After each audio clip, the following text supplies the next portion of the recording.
pour clôturer cette matinée, je vous propose maintenant de découvrir ensemble l'étude de l'Institut de l'entreprise intitulée « L'entreprise full RSE ». Cette étude nous est présentée par Paul Alibert qui va nous rejoindre d'ici quelques instants sur scène. Il est directeur général de l'Institut de l'entreprise et nous l'accueillons. Paul Alibert, soyez le bienvenu.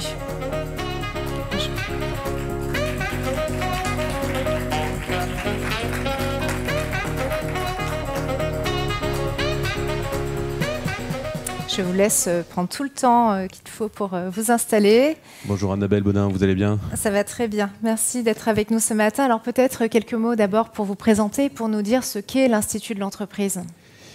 Mais écoutez, je vais vous répondre. J'aimerais commencer par adresser quelques salutations et remerciements.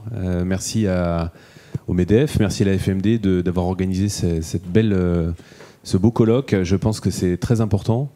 J'aimerais commencer par une petite histoire d'ailleurs. Nous l'écoutons. J'étais avec un chef d'entreprise il n'y a pas très longtemps et je lui demandais quels étaient, c'est un patron d'une banque, et je lui demandais quels étaient les grands sujets qui lui paraissaient attendre les entreprises. Je m'attendais à ce qu'il parle de la situation internationale, je m'attendais à ce qu'il parle de l'inflation, je m'attendais à ce qu'il parle de tous les sujets en fait, qui font l'actualité. Et en fait, il m'a dit que d'après lui, ce qui est le plus important, c'est de savoir si les entreprises arrivent à se transformer assez vite pour refléter les évolutions de la société.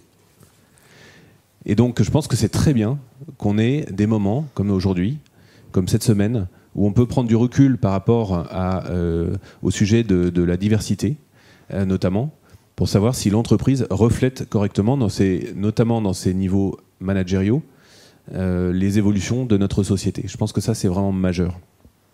Donc, merci, du coup, d'autant plus pour ces occasions qui nous sont données d'en parler. Et puis, merci de nous donner l'occasion aussi de parler de l'entreprise full RSE, qui est, je pense, l'entreprise qui, justement, a réussi à ce virage d'adaptation à la société et à ses évolutions. Alors, dans l'ordre, qu'est-ce que l'Institut de l'entreprise? Alors oui, je ne vous ai pas répondu. L'Institut de l'entreprise, donc un certain nombre d'entre vous connaissent, mais je pense que ce n'est pas le cas de tout le monde, donc je vais réexpliquer rapidement ce point-là. En fait, c'est une association d'entreprise qui a été créée en 1975 et dont l'idée de départ était que les dirigeants d'entreprise disposent d'un lieu pour partager leur point de vue sur ce que les entreprises doivent faire pour s'adapter à la société précisément. Je pense que c'est important de revenir sur le contexte de création parce que, en fait, à ce moment-là, l'économie française traversait, les entreprises sortaient de plusieurs chocs importants. Il y avait eu d'abord mai 68, une révolution culturelle, et puis les chefs d'entreprise qui découvrent qu'en fait on leur jette des pavés, qu'il y a des grandes grèves partout et qui finissent par se dire mais personne ne comprend ce qu'on essaye de faire. Deuxième grand choc, c'était la crise économique, le choc pétrolier 73-74. Donc là, c'était aussi... on en a aujourd'hui, la plupart d'entre nous n'ont pas connu cette époque. C'était vraiment une époque de grande incertitude et de grandes difficultés économiques. Et puis il y avait aussi un autre choc qui va nous ramener sur le sujet de l'entreprise full RSE, qui était finalement lié à la pensée économique qui était apparue et s'était développée outre-Atlantique, qui était probablement, dont Milton Friedman est considéré comme un des grands héros, qui disait en fait l'entreprise, elle a une fonction, et surtout elle a une mission dans la société, c'est maximiser la profitabilité pour les actionnaires. Le reste, c'est de la littérature. Et en fait, on a quand même en France à ce moment-là une réflexion qui est de dire mais nous, en fait, on ne croit pas vraiment à cette vision des choses. Nous pensons que l'entreprise a une mission plus large dans la société, qu'elle a des objectifs qui sont pluriels. Il n'y a pas que l'objectif de la profitabilité qui est nécessaire et qu'il faut développer, mais il y a tout le reste de ce que l'entreprise apporte à la société. Et l'Institut de l'entreprise, en fait, depuis cette époque-là, est consacré à essayer de mettre en valeur, à illustrer, à développer ce qu'il se dit dans l'entreprise, ce qui se fait dans l'entreprise, les témoignages de terrain sur justement l'extension de ces missions et sur comment elles sont mises en œuvre. Très bien, merci pour cet éclairage. Alors, vous nous présentez l'étude l'entreprise full RSE. Qu'est-ce que l'entreprise full RSE? De quoi s'agit-il? C'est vrai que c'est un terme qui commence à s'installer dans le paysage, mais qui est relativement récent. En fait, l'idée, elle est simple, c'est de dire que la RSE, ça a été une étape. La RSE, la mise en place de la RSE, je pense qu'elle a vraiment accéléré après, on va dire 2008, après la crise. Les entreprises se sont rendues compte, pour beaucoup d'entre elles, qu'elles étaient challengées par des nouveaux acteurs, des disrupteurs. Elles se sont rendues compte aussi qu'elles avaient besoin de remettre en musique le récit de leur propre action, remettre à jour leur mission. Et donc, à ce moment-là, on a commencé à créer un nouveau métier dans l'entreprise, des directions de la RSE. Responsabilité sociale et environnementale de l'entreprise. Comment est-ce que l'entreprise essaye d'assumer justement l'ensemble de ses missions dans la société? L'entreprise Full RSE, c'est l'entreprise finalement qui a passé l'étape de créer une direction de la RSE et qui maintenant se préoccupe de mettre en place dans tous les métiers, dans toutes les organisations, dans tous les business models, en fait, à tous les niveaux de l'entreprise, la réalité de l'exercice de sa responsabilité sociale et environnementale. Dans les produits, dans les méthodologies, dans la manière de recruter, dans la gouvernance, etc. Donc, nous, notre sujet, c'était donner la parole aux dirigeants d'entreprise pour voir comment ils font et surtout quels sont les défis qu'ils pensent devoir surmonter d'ici 2030 pour avoir vraiment réussi à intérioriser complètement les exigences de la RSE dans tous les niveaux de leur organisation, de leur métier, de leur production, etc.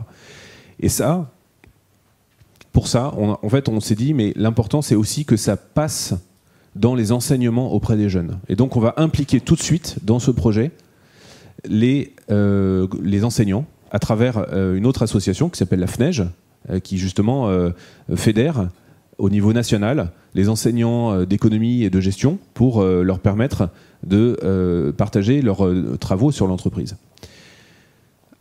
On a aussi eu le concours d'entreprises qui sont très impliquées sur le sujet ou qui ont une expertise particulière. Je pense en particulier à PwC qui nous a beaucoup accompagnés, donc qui nous a notamment apporté un encadrement très fort sur le plan méthodologique. Et donc nous avons ensuite rassemblé un très grand nombre d'entreprises, puisqu'il y a 100 entreprises qui sont venues participer aux ateliers.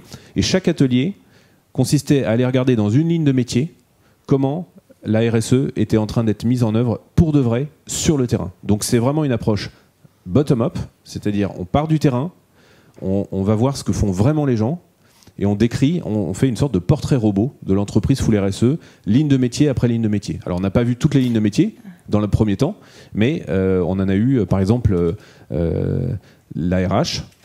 Je prends cet exemple-là. Donc, on a été travailler avec l'ANDRH, qui est l'Association nationale des directions des ressources humaines, qui justement est l'association professionnelle clé dans les métiers de la RH. Et donc, à chaque fois, dans chaque métier, on a été chercher l'association clé des entreprises, des dirigeants. Donc, il y a 240 dirigeants qui sont venus témoigner dans ces ateliers. Et ça a permis, finalement, entre le monde enseignant, les dirigeants, les associations professionnelles clés, de créer une véritable dynamique de place. Et je pense qu'aujourd'hui, il y a quand même une chose qu'il faut voir, c'est que ça n'existe nulle part dans aucun autre pays. Oui, c'est une spécificité française. Je pense que c'est une spécificité française. En fait, j'ai fait un peu mon travail de regarder ce qui se passait ailleurs. Il y a beaucoup d'initiatives sur la RSE dans tous les pays du monde. Mais ce travail-là de terrain, d'aller chercher les entreprises, les associations professionnelles et de s'assembler avec le monde enseignant pour travailler sur comment se met en place la RSE, quels sont les défis à surmonter, comment les gens s'y prennent et qu'est-ce qu'il faut faire passer tout de suite dans les enseignements pour que ça permette d'aller plus vite. Ça, c'est vraiment original, c'est nouveau et je pense que ça traduit une forme de maturité particulière de la place de Paris sur le sujet de l'adoption de la RSE. Très bien, alors justement, que nous dit cette étude ? Alors, je ne peux pas partager l'ensemble de cette étude avec vous, mais d'abord, pour ceux qui sont ici, je pense que vous pourrez retrouver cette étude sur les présentoirs devant la salle. Et puis, bien sûr, elle est disponible en ligne. Vous allez sur le site de l'Institut de l'entreprise, vous allez la trouver sans problème. Cette étude, je vais juste partager quelques enseignements qui me paraissent importants. D'abord, tout le monde est d'accord sur le fait qu'on est en train de vivre une bascule conceptuelle majeure. Pendant des siècles, on a considéré un certain nombre de choses comme des ressources pour que l'entreprise puisse se développer. Bien sûr, d'ailleurs on dit direction des ressources humaines, donc les personnes, les ressources. La nature, la société qui nous entoure, le régime de liberté, la technique, le savoir, le système éducatif, tout était ressources pour que les entreprises puissent réussir. Et c'était leur mission. Aujourd'hui, tout se retourne. Ce qu'on attend des entreprises, c'est exactement l'inverse. On attend que les entreprises soient au service des ressources qui, naguère, étaient à leur service. On attend que les entreprises soient au service du système éducatif. On attend que les entreprises soient au service de l'environnement. On attend que les entreprises soient finalement au service même de la liberté. Donc je pense que ça, c'est vraiment un retournement absolument colossal et on n'a pas encore pris toute la mesure de ce que ça implique. Deuxième enseignement que je veux partager avec vous aujourd'hui, qui est important, c'est que on est vraiment dans le contraire d'une utopie. Là, on est sur quelque chose qui part du terrain, qui correspond aux attentes des collaborateurs, des clients, et finalement, on est en train d'essayer de mettre en place une sorte de satisfaction citoyen produite par l'entreprise au même titre que la satisfaction client. Et là, je pense qu'il y a vraiment quelque chose de très fort qui est en train de se passer. Enfin, je vais prendre un dernier point, et puis le reste, vous pourrez le découvrir dans l'étude. C'est que nous, ce qui nous a frappé, c'est que dans chaque ligne de métier, le témoignage des opérationnels, c'était « nous souhaitons être des stratèges de la transformation RSE de l'entreprise ». Nous pensons que notre fonction doit pouvoir apporter quelque chose pour le pilotage de cette mutation. En fait, tout le monde veut vraiment s'impliquer. Bien sûr, tout le monde ne peut pas être le pilote au même niveau de la transformation de l'entreprise, mais en revanche, ce que ça montre, c'est que tout le monde veut participer. Et je pense que c'est quand même pour ça qu'on se lève le matin, c'est pour être fier de ce qu'on fait. Et la RSE, c'est un élément important pour la fierté de chacun. Très bien. Alors merci pour ces enseignements, mais est-ce qu'on n'est pas non plus un peu dans la communication, genre quid de la sincérité dans cette démarche? On peut très bien se dire, cette étude, c'est un énième outil de communication pour les entreprises, c'est du maquillage. Alors c'est quelque chose qu'on entend souvent. En fait, je pense que la question se pose autrement. Il y a 4 enjeux importants.